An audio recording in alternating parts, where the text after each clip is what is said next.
In this video, I'm going to be comparing the Adidas EVO SL against 3 shoes that you keep asking me about. Hello everybody and welcome to FORDY RUNS. My name is Chris Ford and I'm a running coach who loves to make YouTube videos about running shoes, race day vlogs, my training for whatever I'm doing and all that kind of running related stuff. So make sure you subscribe before you carry on with the rest of this video. Now firstly, I just want to say thank you to every single person who's watched some of the videos we've done on the Adidas EVO SL. I really do appreciate the fact that you've watched them and you've commented as well, and you've also subscribed. But in those comments you have mentioned how does it compare against this and how does it compare against that. And even on the live stream that we do on a Monday at 8 o'clock, I keep getting the same questions.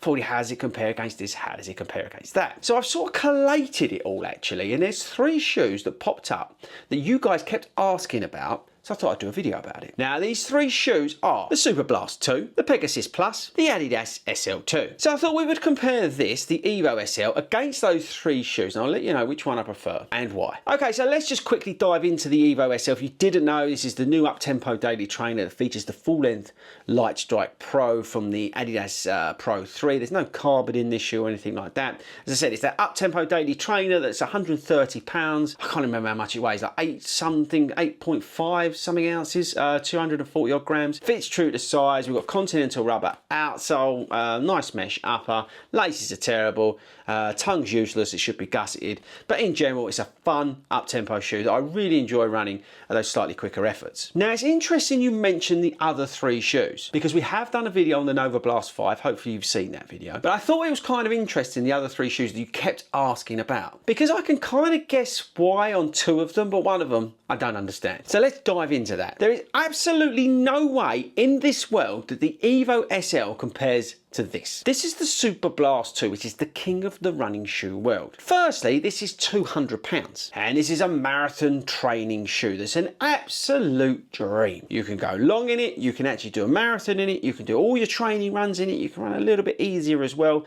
you can work through all your paces in it. It's brilliant. The only thing that lets this shoe down, very similar to the EVO SL, is that it's quite hard to get hold of. But this is no way comparable to the EVO SL. This is like comparing a Premier League football team to a non-league side. It's that much different, people. So please stop asking me about how the EVO SL compares to the Superblast 2. The Superblast 2 destroys it. I hope I made myself clear on that point. Now the other 2 shoes are actually quite valid questions to ask. Now the Pegasus Plus is a funny old shoe. It features Zoom X or full length Zoom X, but I don't think it's the same stuff that you get in the Alpha Fly. And to Adidas credit, this stuff, the Light Strike Pro in here, is the same stuff that's in the Adidas Pro 3. But Nike have been a bit naughty writing Zoom X on here because it's definitely not the same stuff that's in that Alpha Fly 3. But anyway, this shoe's £140, 9.5 fits true to size. As I said, Zoom X, 34mm stack, so less than the SL.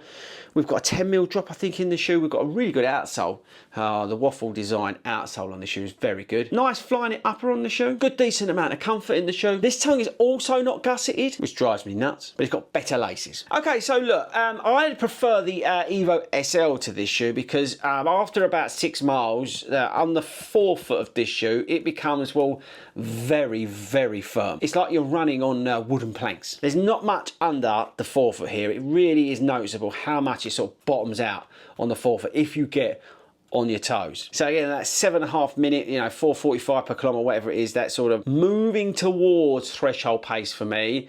This isn't that enjoyable over 10k. Although you could argue, why am I going over 10k at that sort of pace? But I think if you're trying to do some sort of those longer workouts, that sort of stuff, by the time you get into that part of the session, this is becoming a little bit, well, uncomfortable. And I much prefer the EVO SL on those tempo runs, on some of those faster workouts, not like crazy stuff, but yeah, I just much prefer the EVO SL to this in terms of that up-tempo work that I would use both these shoes for. So yes, EVO SL wins this, so that's a good shout comparing the 2. I think it is interesting that both of these shoes have these sort of more up-tempo daily trainers. Now Nike's obviously coming back to the market with some better shoes, and this is a much better shoe than anything we've had from them in the past, but the EVO SL takes this one quite easily. And lastly, a very good question, which is how does it compare to the Adizero SL2? Now this is one of the best running shoes that you could buy in 2024. We've got full length Light Strike Pro with the light strike foam, sort of carrier foam